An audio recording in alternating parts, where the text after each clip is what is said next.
Quand nous sommes rentrés des événements malheureux en 2002, pour notre réinsertion, que nous sommes regroupés en association pour essayer de mener des activités génératives de revenus, voilà, à même de pouvoir nous aider à vivre et à faire vivre nos familles.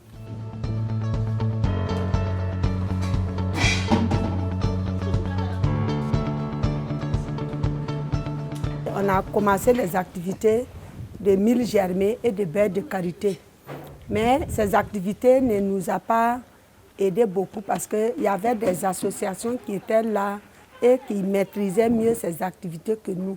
Et c'est là on a regardé que la teke est consommée au Burkina et que nous aussi, c'est notre connaissance aussi qu'on a appris en Côte d'Ivoire. Donc on a dit pourquoi on ne peut pas faire la transformation du manioc.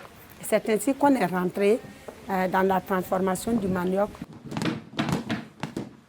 Un jour, en 2008, il y a un monsieur qui nous a commandé de la teke 3 tonnes.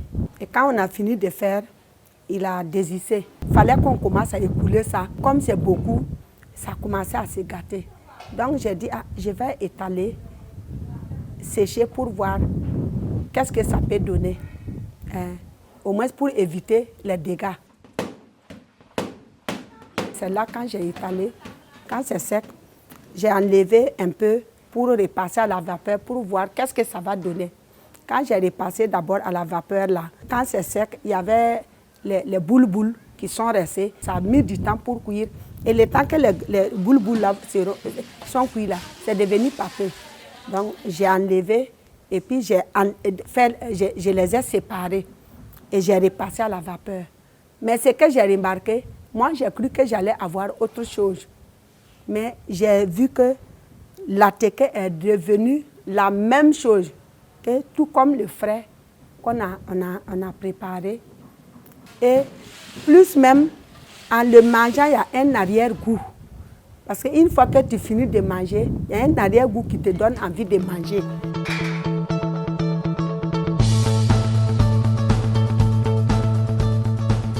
J'ai continué l'expérimentation, c'est d'enlever pour déposer, pour voir combien de temps cette ateke-là peut durer. J'ai conservé ateke 4 ans, en sachet simple comme ça, 4 ans. Et je n'ai pas vu les trucs là, les bêtes à l'intérieur.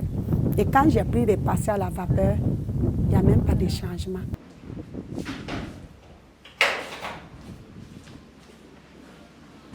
La teke se conserve naturellement, tout comme tout le processus de la transformation se fait de façon naturelle. Il n'y a pas de produits chimiques ou quoi que ce soit qu'on met.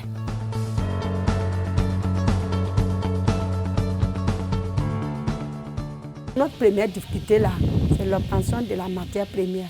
Parfois même, on n'en a même pas. Et parfois la cherté fait qu'il y a des unités même qui ferment un bon moment. La transformation n'est pas mise en avance beaucoup au Burkina parce que je me dis que les autorités, ils parlent, mais c'est comme s'ils ne font pas confiance à ceux qui innovent, qui font dans la transformation des produits locaux. La vision de l'unité là, c'est servir cet ateke qui est plus conservable, plus de 3 ans dans les cantines scolaires, au niveau de Sonagès qui paye les vivres pour aider les gens. Voilà, dans les maisons pénitentiaires, notre objectif visé, c'est les marchés institutionnels. Voilà, on veut accompagner le gouvernement dans la lutte contre l'insécurité alimentaire.